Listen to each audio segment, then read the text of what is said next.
And welcome to the Lakers Pulse podcast. I'm your host, Merge, and I'm here with Nelson. How you doing, Nelson? Better than yesterday, but still feeling terrible. So, Understandable. Clayton, how you doing?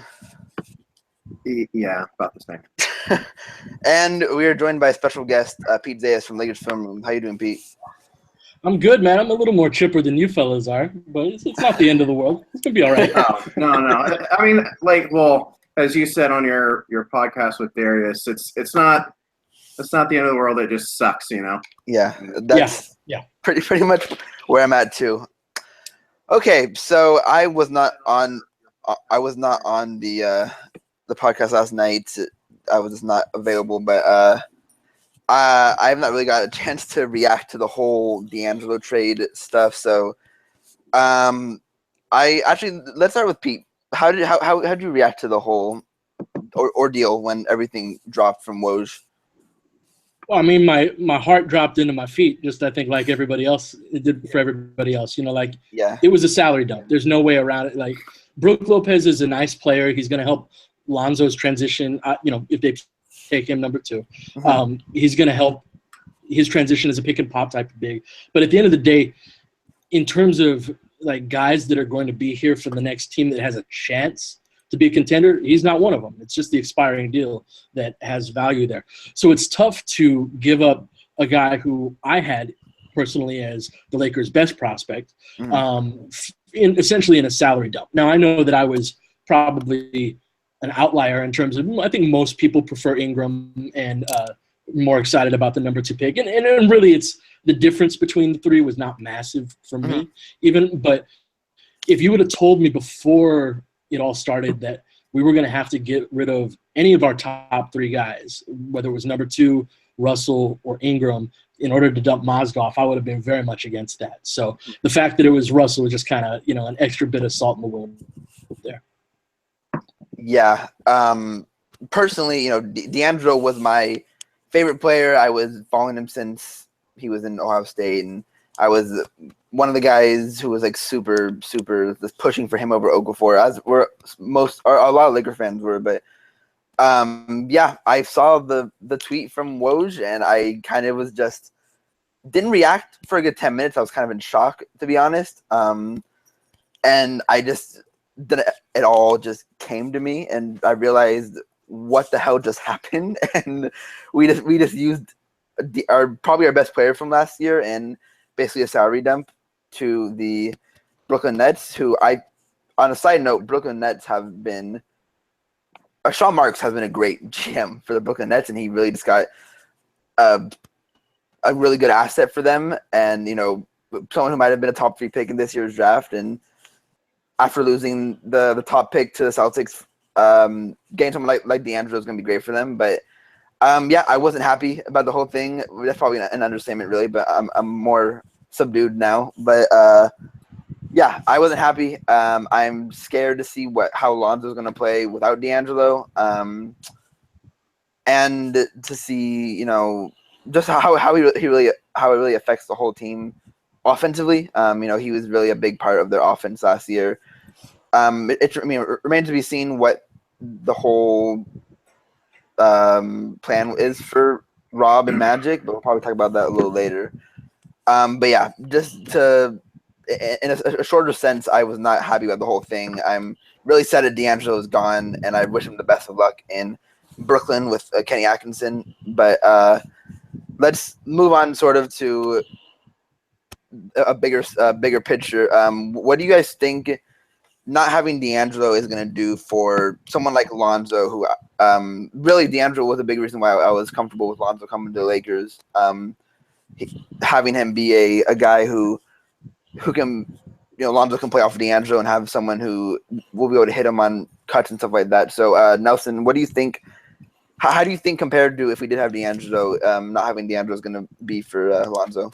Yeah, I definitely feel that the fit is less ideal now that D'Angelo is gone, and that Lonzo will handle a lot of the primary initiator duties. I really think that he's like more of a low usage player, a player that that can catch and shoot off threes, cut really well, make keep the ball moving, do those kind of things.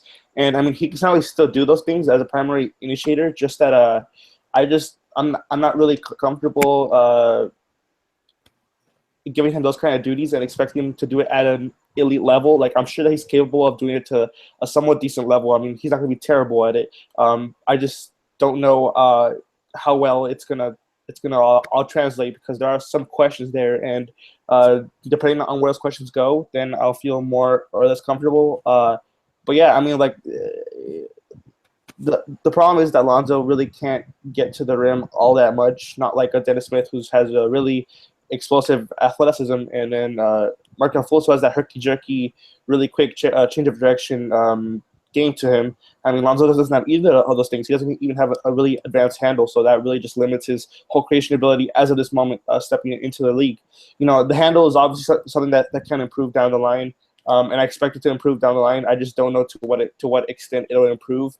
And he can't put defenders in jail, really, just because of the mid-range shot and how much he's really uncomfortable and really just tries to shy away from that kind of shot. And I get that it's not valued as much as a three-point shot, and that, you know, you shouldn't just pull up from mid-range all the time. But it certainly adds less predictability to his game, and I think that with a non-athletic guard, that's kind of what you need, you know. And I mean, these are the kind of things that are going to hinder him in the pick and roll, where, like, at UCLA, he was really tasked to hit the pop big and the roll man, simple reads. You know, I wonder how well he'll be able to you know, do more advanced reads, even though he showed potential to manipulate the defense by using the pick and roll, and he kind of observes how defenses react. But I have my concerns about Lonzo as a primary initiator, and I don't feel as comfortable as I did with D'Angelo, just because D'Angelo is another guy who can create offense, like I said, run primary 1-5 pick and rolls, put defenders in jail, do all the kind of stuff that Lonzo really can't do. And I think D'Angelo's probably a better point of attack defender than Lonzo, so that kind of helps to mitigate it slightly, Lonzo's issues in that aspect. But yeah, I mean, like, it's going to be interesting to see how the Lakers really piece the roster together. I think that a guy like Brook Lopez really helps in Lonzo's development in the pick and roll, just because he didn't really run, you know, a ton in high school, and he didn't run a ton in college. So to see how that translates exactly is going to make me more or less more comfortable with the pick. But I think that it's still, I mean, Lonzo's going to be the pick still at this point, and I mean, we all just got to root for him to really show more as a primary initiator than what he showed at UCLA, because what he showed at UCLA wasn't really all that promising as far as in a primary initiator role, in my opinion. So yeah. Clayton, I know you were probably the lowest out of probably all of us on Lonzo when we had D'Angelo. So now that we're without D'Angelo, what do you think Lonzo's fit is going to be, or just how he plays is going to be, you know, without having D'Angelo? Well, I do think one thing that Lonzo will have an advantage over D'Lo is now Lonzo has, or soon Lonzo will have that pick and pop big. Mm-hmm.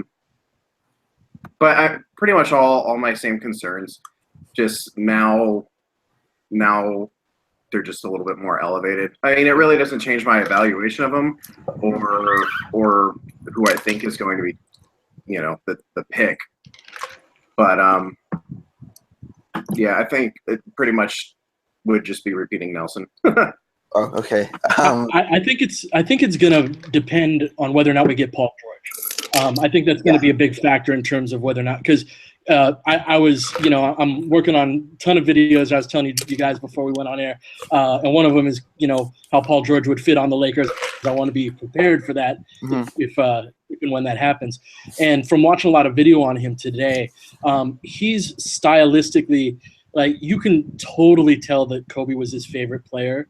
And, you know, Kobe was always, you know, all of the point guards that played with Kobe were kind of in name only, right? They're these spot-up shooter, off-ball type of guys. And George runs a lot of pick-and-roll action, a lot of that, like, on-ball initiation, three-level scoring type of stuff that Nelson is concerned about, Lonzo, and rightfully so, about him being able to do that.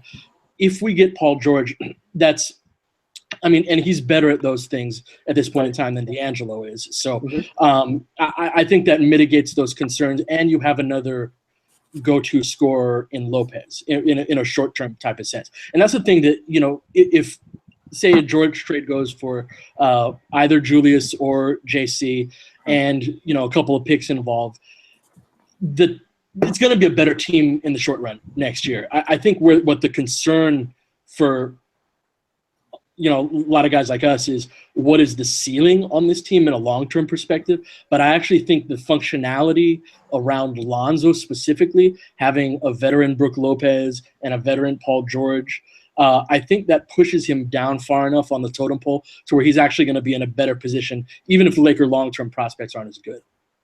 I think the question, though, for that is how likely do you think a Paul George trade is? I mean, they've kind of pigeonholed themselves into a Paul George trade. But then the issue along with that is all these damn reports keep showing, like they're wanting to pay more and more and more and more and more for him, going from just yesterday morning where, hey, it could be like JC and Nance and 28 and you got Paul George, because no one, they didn't have leverage. Now they have all the leverage, and they wanted to trade back from 2 to 5 to 10, which I've been someone that hasn't been, totally against that because I'm obviously the low guy on Lonzo. But if you're not high on Lonzo, trade down, absolutely. Yeah. But then them trying to attach 10 with 28, like that's ridiculous. And add on top of that, I was told through a buddy secondhand, I don't listen to sports radio, LA sports radio, because it's always just so god awful. But one of course the Laker, I guess, reporters you want to call them, they're not, I don't know if it was Medina or Ramona or who exactly it was, but they were saying that they might be even laxing on number 2. Now, I can't say, obviously, if that was actually said because I didn't listen. But if that's in play, then Lord help us. Yeah. Well, I mean, there are a couple. It's a time of season for a lot of bull crap to be tossed around, and think of it from Kevin Pritchard's point of view and what a crap position he's been put in to try and make this happen. And so his job, obviously, is to extract as much value out of this as he can. So he's got to kind of put up that front of, I've got a stronger position. I've got offers on the table that are better than yours. And, like, if he's got to lie through his teeth to do that, he's going to do that. Part of the problem is that the agents on the back end of things they know what's going on because they know their players are, being discussed, to one extent or another. But it's a game of chicken right now, and that's really what it comes down to. Is that it's a stand, and you're absolutely right, Clayton, in that the Laker, bargaining position was a lot stronger before the Russell trade. The bit of devil's advocate here, I think they needed to get that in before Brooklyn made a similar deal for Dwight Howard, and I think that was the reason that they pulled the trigger on that when they did. Yeah, I heard you talk about that with was it Bassini yesterday? Yeah, I think so. Yeah. Yeah. They all run together right now. Yeah, you've been potting a lot lately, so you're a busy man. Yeah. It's been like I said, it's been a whirlwind of just like everything coming at once and trying to figure out what the Lakers are trying to do. But Magic and I think it's very obvious at this point that Magic and Pelinka are trying to just go for the big fish next year. So I just want to know what you guys think. What do you guys think that the D'Angelo trade means for the future of the Lakers? We'll start with Pete. I mean, yeah, they're all in on 2018 free agency. That's where all of the, arrows are pointing right now. So the final grade on this trade, it can't be rendered until after that, right? Like if they've got LeBron in their pocket, if Jeannie's, I mentioned this last night, Jeannie's met with Maverick Carter a few times. And I mean, who the heck knows what that could mean and all that. But it all comes down to if Magic and Pelinka have somebody in their back pocket right now that they know are coming. And I'm super skeptical about that being true. I think that's the type of thing that can only be like, 51% true at this point, because it's a year away. A lot of things can change. Right. But if they can pull it off, they can pull off a 2-star. Now, I'm skeptical if that team can win a title, but if you got LeBron in your back pocket and you needed to clear the space to be able to do it, who am I to argue with that? But I do also think that Lonzo and Ingram, they both got to work out. They both need just from a financial standpoint, they're not going to be able to do LeBron and Paul George and much else if Dang is still on the books and JC and Randall, and obviously not, at least 2 of those 3 guys are going to go on, I think. So the guys who are on the cost-controlled rookie deals really have to make a leap. It can't be like Ingram's going to be good when he's 25. Mm-hmm. Ingram needs to be good when he's 21. Mm-hmm. Yeah, I mean, it certainly accelerates the timeline and the development, which is something that you can't really rush, especially with Ingram, with the guy that that we project to take a while to really get to the point where most of us have in that. And I think Lonzo too. I think he has a couple of adjustments to make, adjusting to the NBA and things like that. And there certainly have been some concerns about how high Lonzo's ceiling is, and it's tough to really justify and quantify like where the ceiling is for Lonzo at this point, because I definitely think that with a player like him, a player that's so unique like that, you kind of need to like wait and see in the NBA. But yeah, I mean, like the signs don't point to him being like a superstar kind of player, more of a star kind of player in my opinion. I think that's more of a realistic ceiling.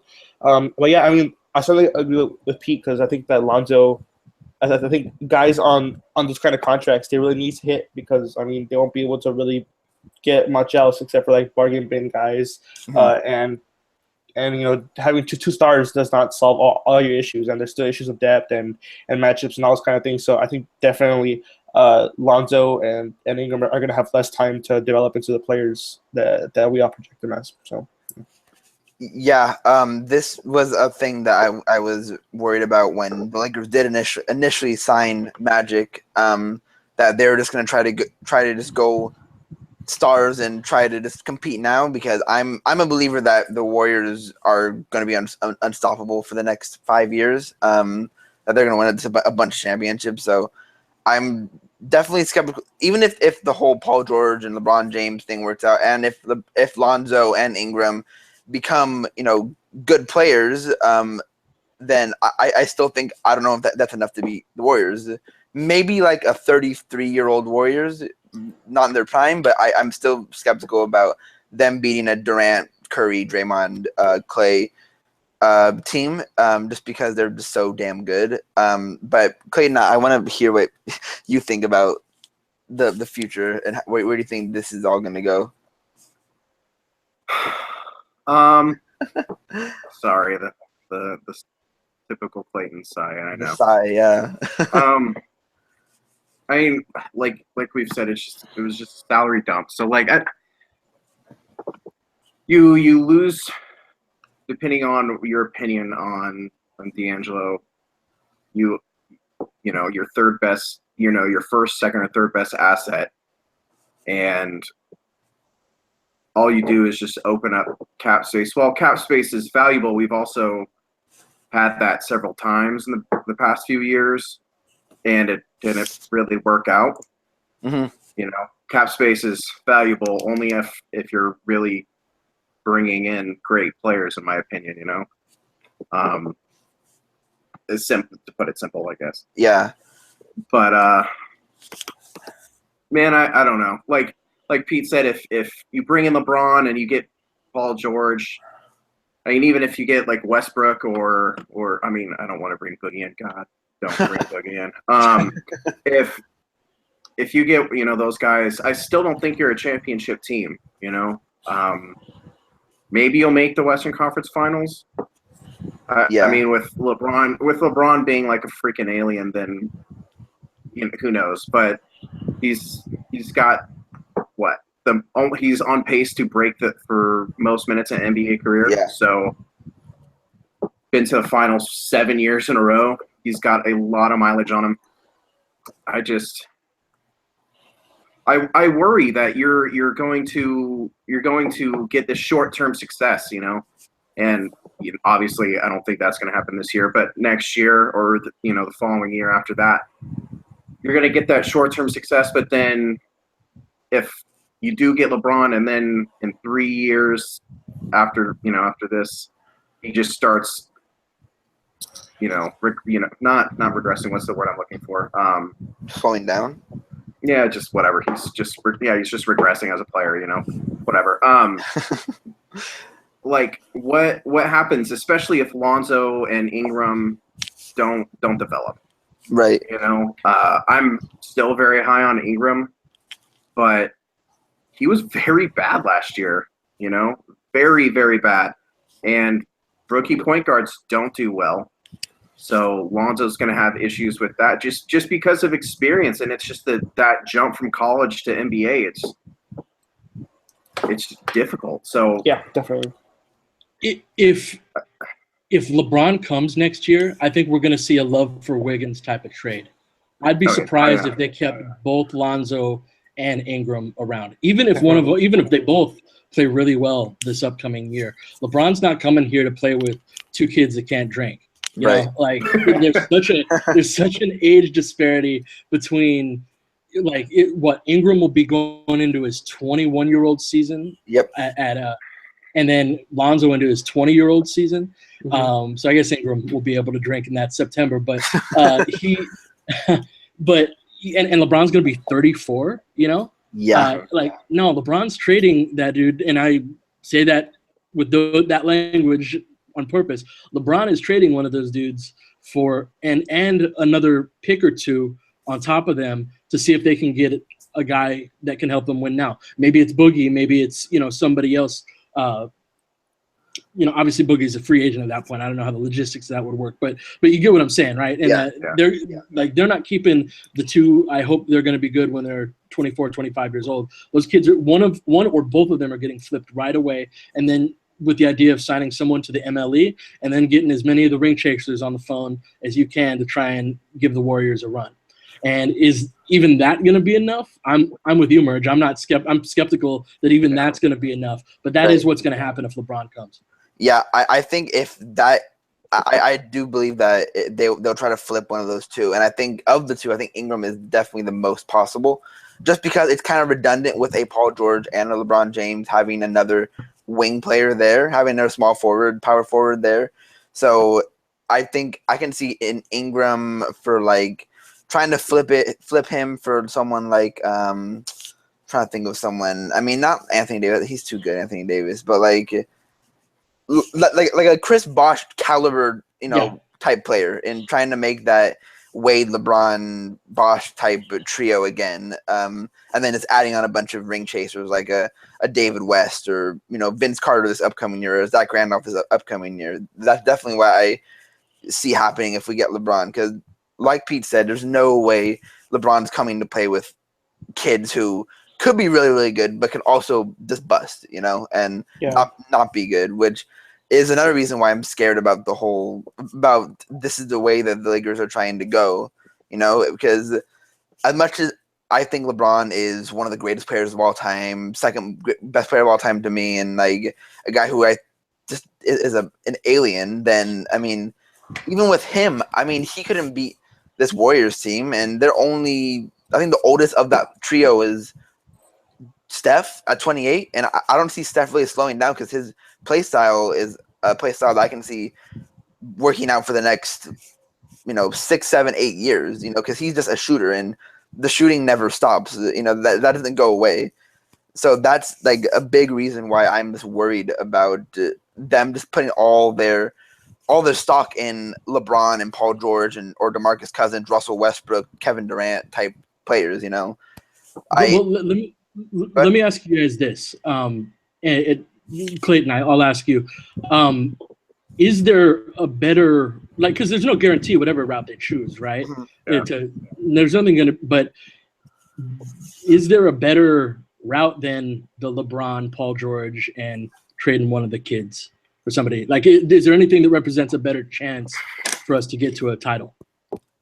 Short term? I mean, like Merge said, I just think right now it's just the Warriors and everyone else.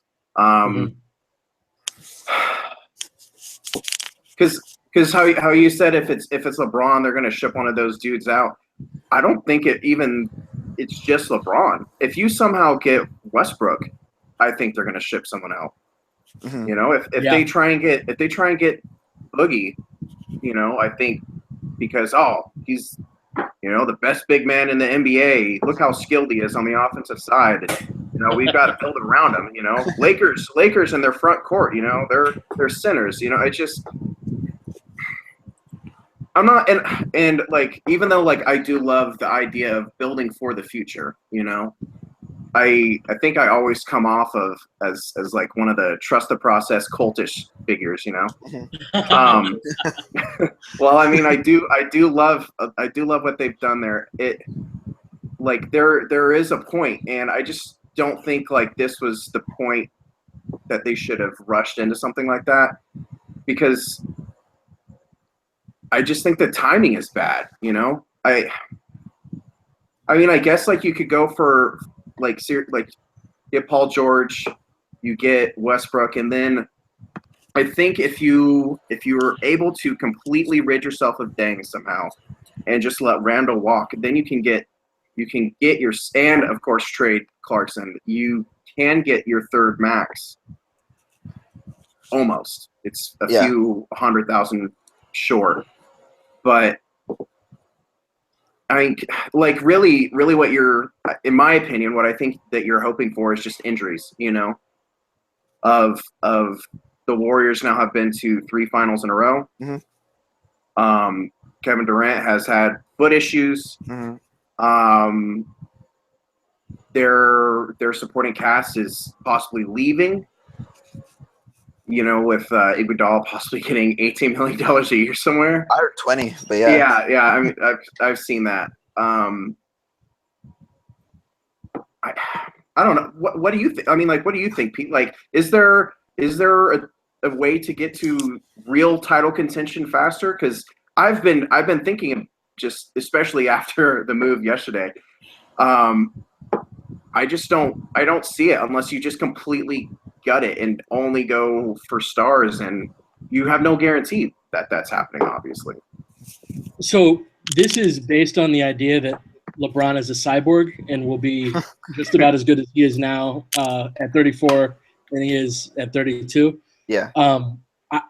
I feel like if you've got a chance at a guy like LeBron, and I think we're talking best case scenario, everything works out type of situation, is LeBron, Paul George, Ingram traded for a Bosch level player, like Merge said, and then Lonzo becomes a star in the way that he can become a star, in that like the type of guy that makes everybody better, that old basketball cliche, right? But he's the type of guy where if he's going to become a star, regardless of what you think of him, you know, I know you're low on him, Clayton, and I'm pretty high on him, but like we all kind of see if he's going to work out, he's going to be that kind of guy that's just like just dropping, getting you know, the ball to guys exactly on the right spot, making exactly the right read off of a down screen, something like that.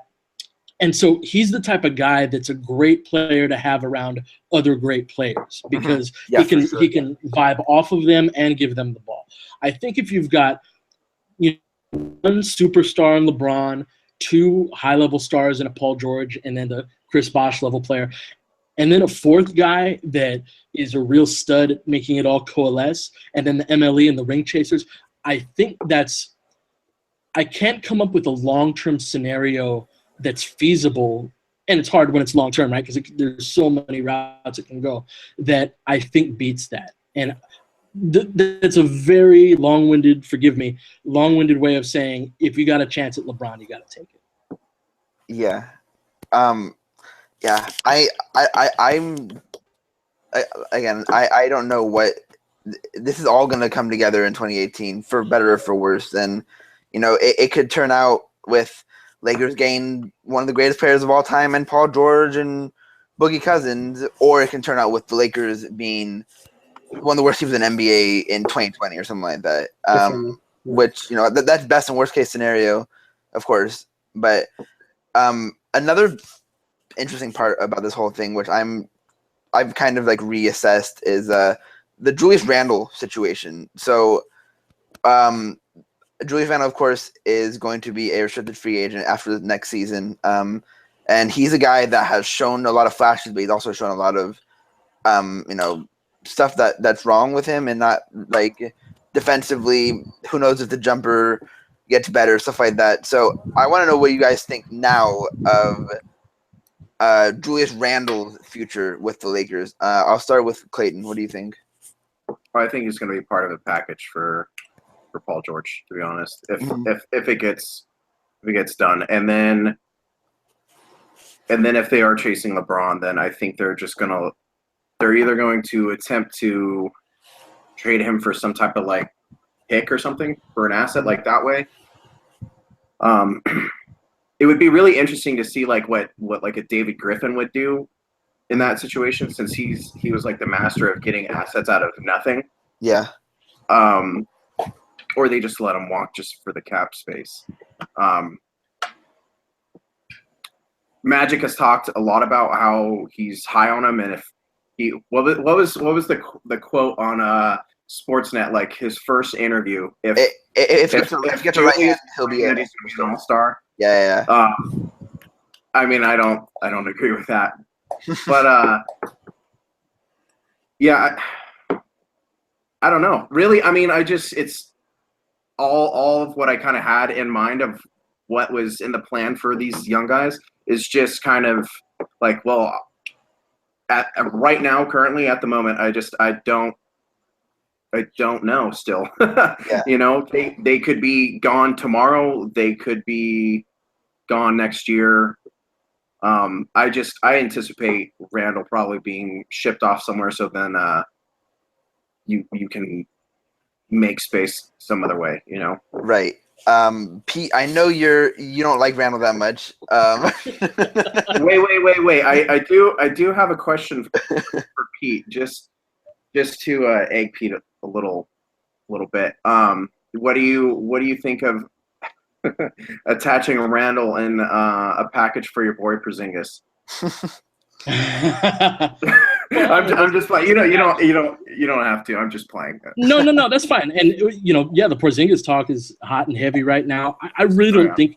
I think Phil is trying to, like, that dude's got an ego that's out of this world, and I think he's trying to like muscle a 21, 22-year-old kid that had the nerve to like show him up and think he's bigger than Phil effing Jackson, Yeah. and that's why it's so public, like interview with MSG, like, oh, we got to do what's best for the team and look toward the future. Man, shut up, Phil. Like, come on, dude. Like, he's like 22 years old, and you're talking about got to look toward the future, dude. Get out of here. Like, he's just muscling up on a kid that he thinks has gotten too big for his britches. But I mean, yeah, obviously, you trade for Porzingis if it's Randall and something. No. I mean, it would be a lot. Obviously, I just two players that I know that you're lower on than everyone. I'm also lower on Porzingis than most. As you said, I think yesterday or 2 days ago, he was something like in the 22nd percentile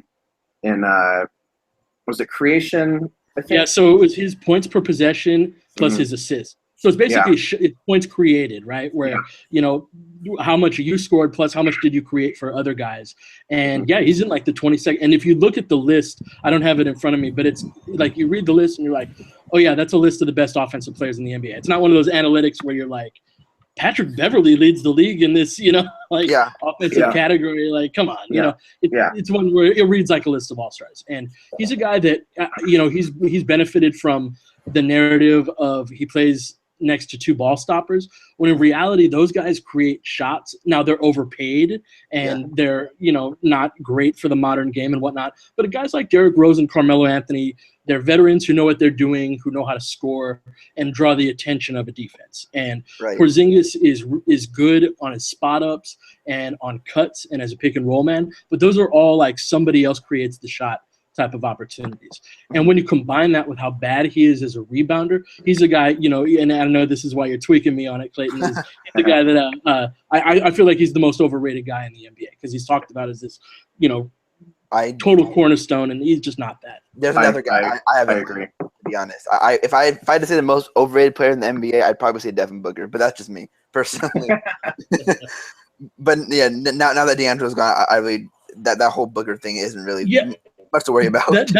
That's the thing is like there's a part of me that's like relieved that I don't have to, because like I like D'Angelo, but I'm like I've been way more attached to other guys over the years.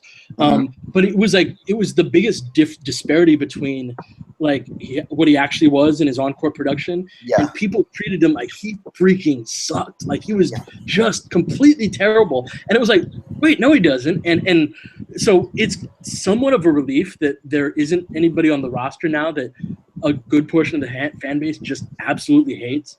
Although I suspect they're just going to jump on someone that's probably going to be Lonzo.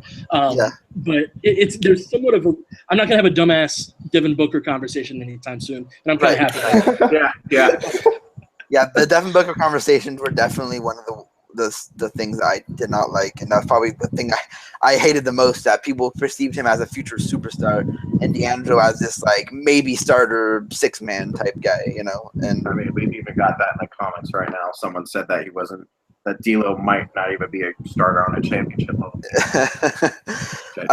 Well, D'Angelo's gone again, sad, but we don't have to defend him as much anymore, which actually that might not be true, because I've seen a lot of defending of D'Angelo even today on Ben Rosales' Twitter of D'Angelo versus Ingram, and how people said that D'Angelo was a terrible defender and Ingram was this really great defender. But actually, that's something I wanted to transition to.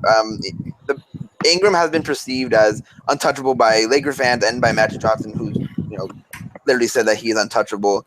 And I feel like he is conceived as untouchable because he has a completely different personality than D'Angelo, and he's not as out there as D'Angelo is, and he's not a guy who has a giant personality who's gonna like do ice in my veins, after he makes a big play.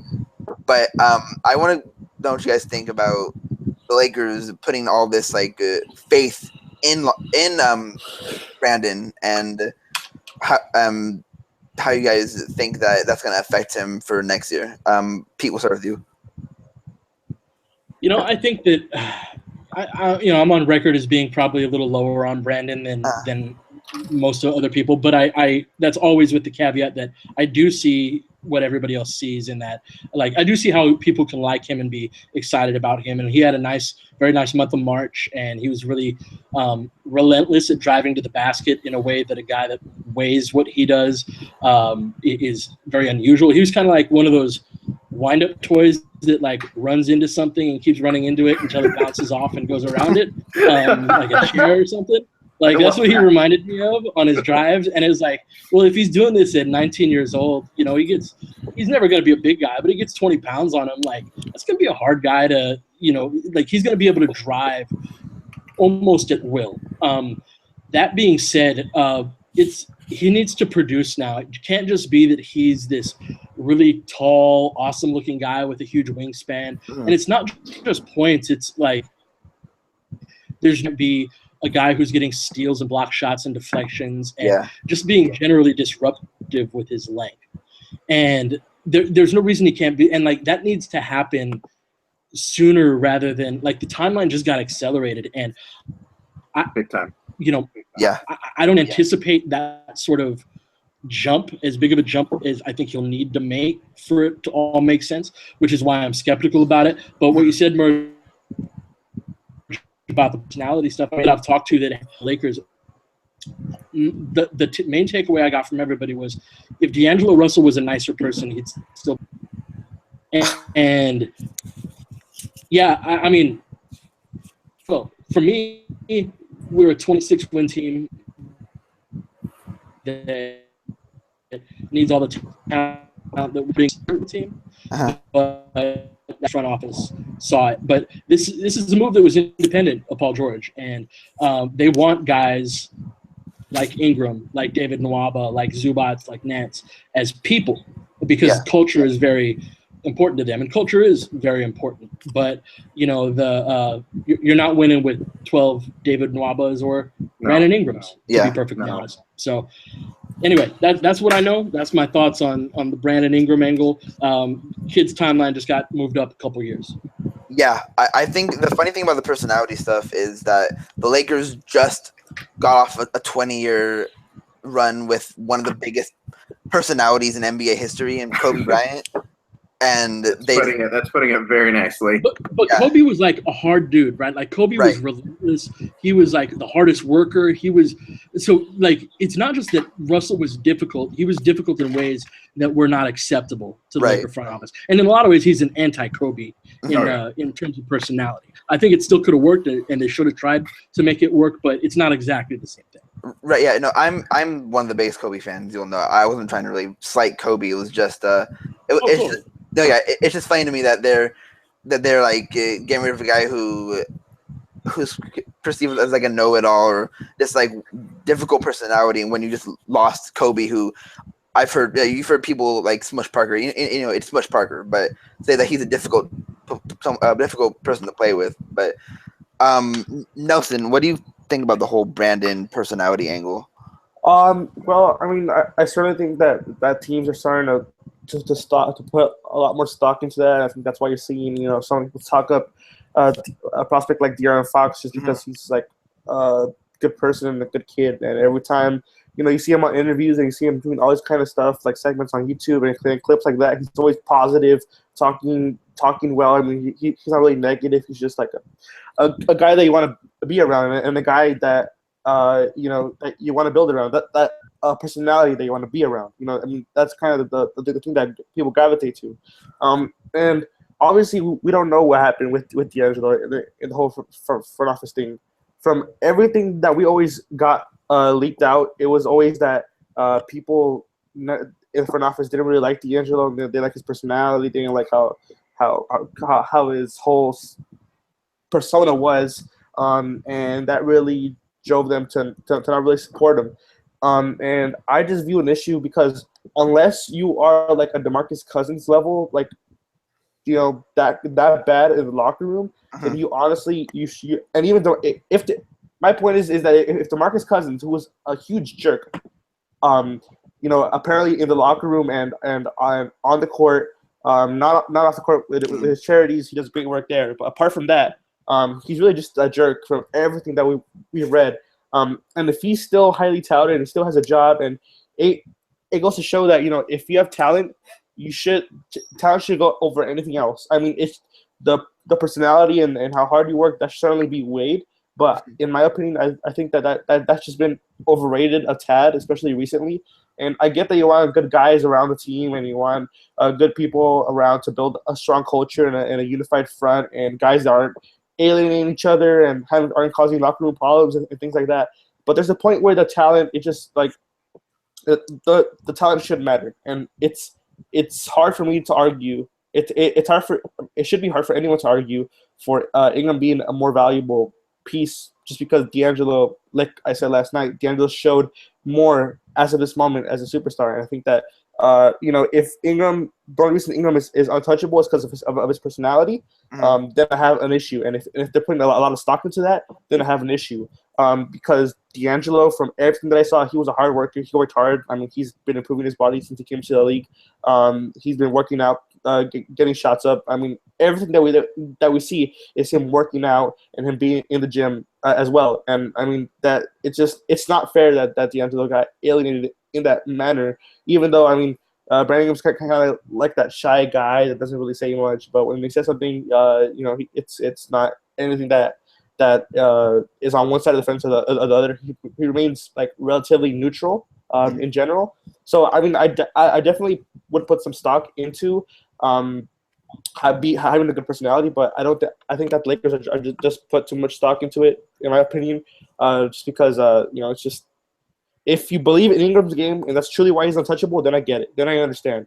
And if you really didn't view Russell as that kind of player, then I understand. But if you just trade him based off of past issues of immaturity and things like that, then that's just bad asset management, in my opinion. So yeah, regarding what you said about if the D'Angelo personality thing, I think that unless you're like a really, really bad guy and you're like doing really bad stuff outside of the court, then yeah, I completely understand not wanting to have that type of guy around. But if it's like someone who's just like kind of a know-it-all and he just seems like kind of cocky and kind of just like he thinks that he's kind of better than people, then I don't think that that's reason to trade, someone like that. If he has a lot of talent, I don't see the reason of trading someone like that. But Clayton, what do you think about the Ingram personality angle as well? Honestly, I just don't really have much to say on it. Right. It is what it is. Uh-huh. The great personality, yeah, wonderful. But I just as long as like there's not huge locker room commotions and everything like that, and you're not a locker room cancer, then maybe D'Angelo was a locker room cancer. Yeah, we don't know that could have happened. I know that the whole stupid Nick Young thing was an issue, but I don't know. I always think this whole thing of while character's important, it's also just something that's looked on way too much. Like De'Aaron Fox at the moment is being talked about as like a top 5 guy because he's got a really good, he's got good character. I can't see that guy being a top 5 pick. Right. I know a lot of people disagree with me on the podcast and on Twitter, but I can't imagine just that character, something like that is that big. Like I said, maybe it was a cancer. I don't know. Whatever. My understanding is that the coaching staff, and this goes to like player development coaches and just like the people that are in charge of working with him, whether it's nutrition and weightlifting, strength and conditioning, all of that stuff. Just anybody who's in charge of his development, that those people hated working with him. Uh-huh. And he was not a guy, like he's the type of guy that like you'd tell him to do something differently than how he's doing it, and he'd look at you and he'd nod his head and then do the thing the exact same way that he did before you told him that. And that was kind of the guy that he was.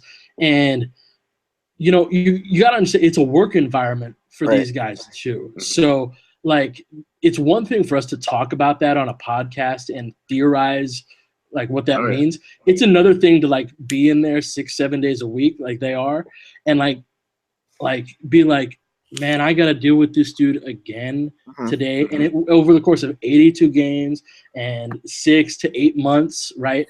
And none of that is for me. And even after all of that, I still think it's a bad reason to move a kid. Right. But I just want to paint a clearer picture. And all this is gossip, right? This is what this is how we guys gossip, right? Is about, I heard from this guy that's grand delivers this guy, right? Like that's all this is right now, right? But pretty much. My understanding, make me sound more important than I am, is that that's what it was about, right? Like everyone just hated being around the dude, right? And that's why he was traded. Yeah. If that was the reason, then that's. It still doesn't warrant trading him still, but I can understand not if that was the actual real reason and he was just like an asshole and people just didn't want to be around him. Then I get it, but I still don't think that should be the main reason why you trade a guy. Another thing I want to talk about, even though there's a good possibility that this doesn't happen, now that the Lakers have the 27th pick in the draft, and no D'Angelo, what players are you guys looking for specifically at that 27-28 spot to kind of help Lonzo out, at least in his first year, if we don't get Paul George? Nelson, let's start with you. I'm definitely looking for a guy that can switch on to guards and especially a rim protecting 5, in my opinion, is like really necessary. I know that we constantly talk about this when we bring up the number 28 pick, but I think that it's really, really important, especially now that Lonzo is going to be the primary initiator and it's going to be the point guard of the team, I guess. Yeah. Then I think that you're definitely going to need some help on the recovery side, and I think that's where Lonzo is really well. If he gets beat and things like that, then, I mean, I think that he does a good job of rotating to like other players and allowing the big men to step up. But I mean, like having a guy like Ike around, I know that's the guy that Clayton was really high on first, and then I jumped on the bandwagon just because that's a great name as well. I certainly think that rim protecting five or someone who can switch and space the floor, I think these are people that are really necessary to really bring the best out of Lonzo and really at least shade his weaknesses so they're not as apparent. I know that a guy like Jordan Bell is brought up, a guy who also rim protects, helps on the weak side, switches on. I know that the measurables aren't awesome, but he also still makes. He has some value on offense. So I mean, like, it's these kind of guys that that they bring value on defense, because I think that if you bring enough value on defense, then you warrant a pick there, especially with the Lakers, who are really far away defensively. Ingram is projected to be a good defender, but he's still a ways away from being that. Lonzo isn't projected to be an awesome defender, so you're gonna need someone to be able to match that, and those are your core pieces as of right now. Those are your two core pieces. I honestly, I think Randall's not in the core from everything that we've heard. I don't think that he's really considered there. So if you're building around strictly Ingram and Ball, you definitely need people who can space the floor. Especially immediately as Ingram still is a work in progress in that aspect, and also guys who can rim protect and switch on defense, because that's super valuable right now. Yeah, I think if I had to give two names like specifically that I'm looking for at that 27-28 spot, it would be Derek White and Jordan Bell. Jordan Bell for the reasons that Nelson said, but Derek White. Primarily because the Lakers don't have that ball handler that you can put next to Lonzo, and Derek White's been a guy that I've risen on a lot as a guy at that 28 spot, and now that we have another pick there potentially, getting to him like Derek White or Juwan Evans would be very big for me because of just again ball handling duties and playmaking, and someone who can create their own offense. But yeah, those were probably two players that I've been looking at. Pete, do you have any sort of opinion on that? So my top three. First of all, I'm very heavy on the best player available train. Pretty much any pick, but especially at that point in the draft, just because. And I said this on my show the other day, where it's like 35% of those guys become actual like rotational pros at all. So if you start putting extra like, oh, and he's got to do this and he's got to do that, like you start looking for a type, and then it's like you find an Anthony Brown who's like good, like he's a 3-and-D guy. Well, he doesn't get his shot off fast enough, and he's a good defender, but he's got zero ball handling capabilities. Like you start drafting for an idea rather than an actual player, I think is where you get in trouble. Yeah. And now I'm going to contradict myself and say I want shooters. Damn it! Like we're so bad. We're so bad as shooters, especially now.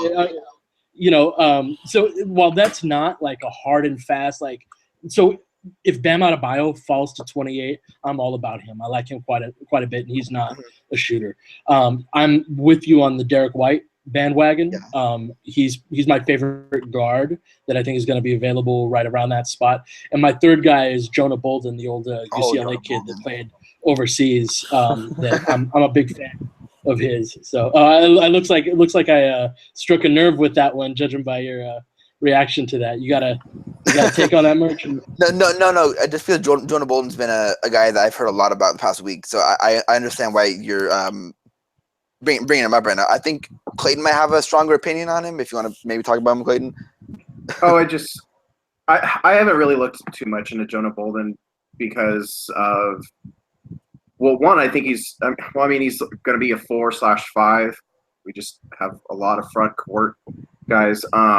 Also, just a few weeks ago on Twitter, one of those late night going down the rabbit holes of just looking through stuff. There was just off the court questions about him. I don't know what they were, I know that he obviously left UCLA for a reason. I don't necessarily have a super strong opinion on him. It's just I guess it's more of like that made me cautious, and I haven't seen a ton of him. I should go watch more on him, but yeah, I don't know. My whole thing is if you're gonna get a guy like Jonah Bolden or like a TJ Leaf, or right now GX has Kyle Kuzma there. Yeah. I think you're moving one of the fours. I think you're moving Randall. I think you're moving Nance. One of those.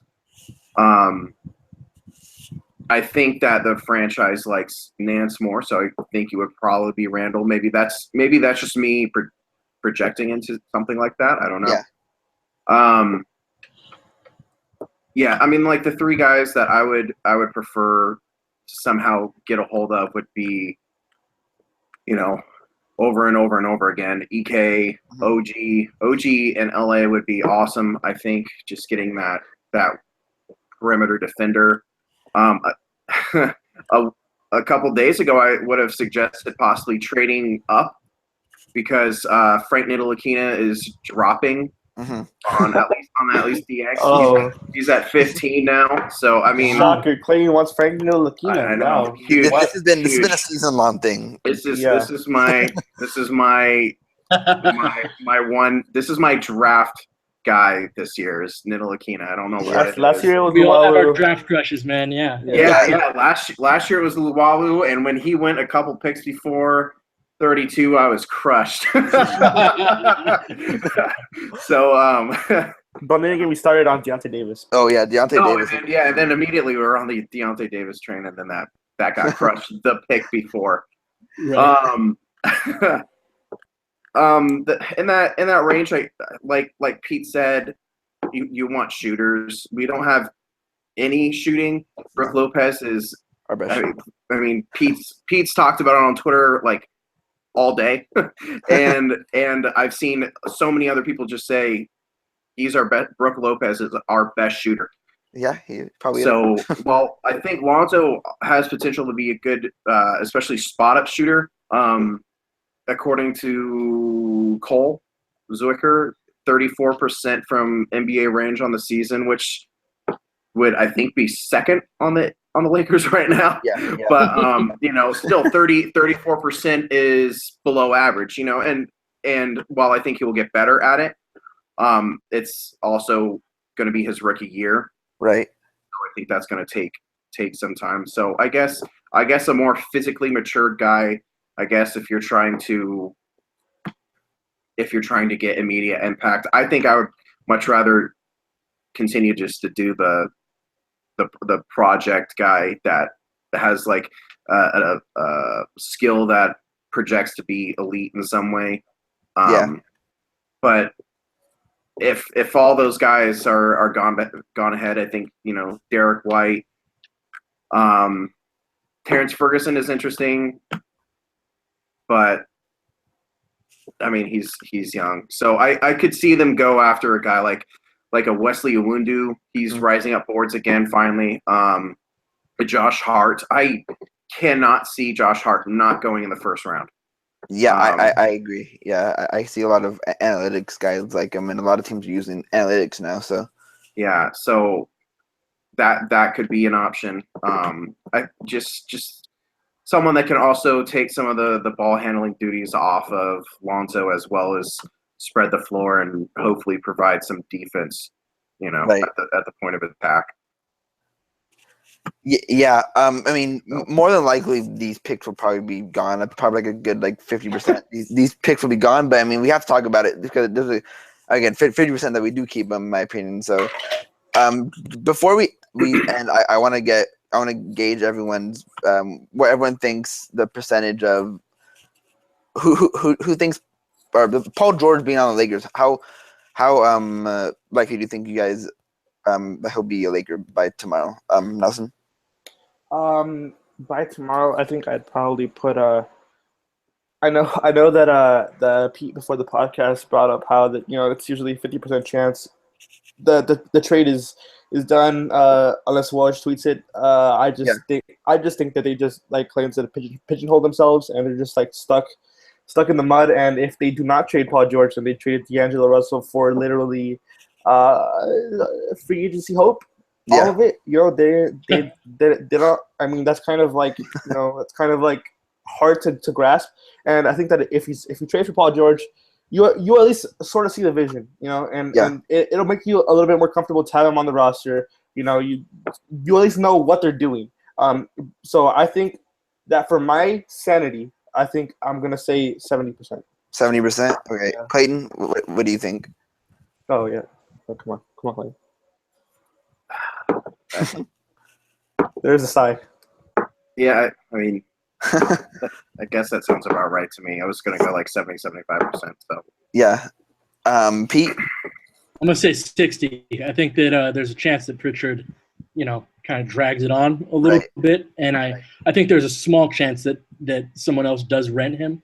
But I think it's a very 15% chance or so that someone does that. Not necessarily on draft night, but I do think about 60%. And the thing is that if the Lakers were able to trade for Paul George and not give up one of their top 3 guys, like have we said that 36 hours ago that was going to happen on draft day, we'd be throwing a party right now, right? Like the Russell trade's kind of put a dark cloud over it. But if we walk out of this with giving up, one of Randall and JC and a pick or two, one of the later picks in exchange for Paul George, that's still really freaking awesome. And there's a good chance of that happening. And that's thanks to George and his agent really trying to leverage their way on this Laker team. So as much as I'm bummed, and I know we're all bummed about the D'Angelo trade, I don't think the door is shut on the Lakers' hopes going forward. Right. But I think the path is a lot narrower. Right. Yeah. I think if I had to, before the D'Angelo trade, if I had to give some sort of like percentage, I'd probably say less. It wasn't that likely that we got him this offseason. But I think ever since the D'Angelo stuff has happened and we've gotten that extra asset, I think I'd give it like a 60-70% chance that he's a Laker, and I give it like 100% chance that he's on a different team. But by maybe not by tomorrow, but by the end of the offseason at least. But yeah, I think that is going to be it. I want to thank everyone for watching. I want to thank Pete for coming on and joining us. If you have anything to push right now, Pete, this would probably be the best time to do so. So go ahead. Oh man, just follow me on Twitter. We'll talk our crap. Don't curse at me. We'll be cool. So at Laker Film Room. Yeah. You have anything you're working on that you want to share? Or? Oh yeah, tomorrow, got a live draft show with the cats from Locked On Lakers. I'm going to be staying up very, very late tonight working on my Lonzo series, which now includes Brook Lopez footage and Paul George footage, just in case. Yeah. So I'm like pulling my hair out after this transaction. Just from crap, I got so much more to do right now. I got to work on a Paul George in case they make the trade for George. I want to have a video up as soon as possible. So I'm going to go drink an energy drink when we get off right now and try and burn the midnight oil to get some work done tonight. So pray for me and hope this works out. All right, great. Nelson, you have anything coming soon? Yeah, I'm going to write the all-hair team, the 5 best players with hair. I know that I've been pushing it a lot recently, but I'm definitely going to start working on that as soon as the podcast is over. And I also am going to start continuing to work on my Lonzo series. I kind of stopped for a while just because of some things that I had to do. But I'm going to hopefully start to pick that up. And, it's not Pete level quality stuff, but I think it's pretty all right. So, if you want to read it, you can read it. Yeah, I've checked out your work, man. You're doing well. Keep doing what you're doing. Thanks. It's a lot. Clayton, do you have anything coming out soon? I've got a mock draft story about what pieces that I would like to see around Lonzo. So I guess more of just kind of following up with further draft stuff that'll be down tonight and up in the morning or afternoon before the draft starts. Also check out on Lakers Pulse. We've had several staff writers and even a guest write in a mock draft. Go check those out and check out us for news as well. Right. I should probably have a mock draft out. My first piece. My first written piece coming out before the draft tomorrow, and I think me, Clayton, and Nelson have something in the works as well too. So be ready for that. And I think that's it. Again, thanks for everyone for joining. I want to thank Pete again for jumping on with us. You're welcome anytime. And I think that's it. So check us out on SoundCloud. Oh, my bad. As well. I forgot. My bad. Great job. I'm still getting used to doing that too, man. You got to get used into that routine. And thank you for having me. Guys. I appreciate it. No problem, P. It was fun. Yep. So I think that's it. Wait, Merge, come on. You gotta leave 5-star reviews. All right. 5-star reviews. Even if you hate us, you can write the negative review if you want. I need more. I need more negative. I need more negative Nelson reviews. So wow. Hey, I'm trying here, guys. Come on. Yeah. So thanks for joining us. Are we gonna have a draft podcast tomorrow live? We will. Definitely. All right. So join us tomorrow during the draft, and join Pete. You can go back and forth with us and with the guys from Locked On and guys from Lakers Film Room. So thanks for joining. See you guys tomorrow. Peace. Better. Ooh.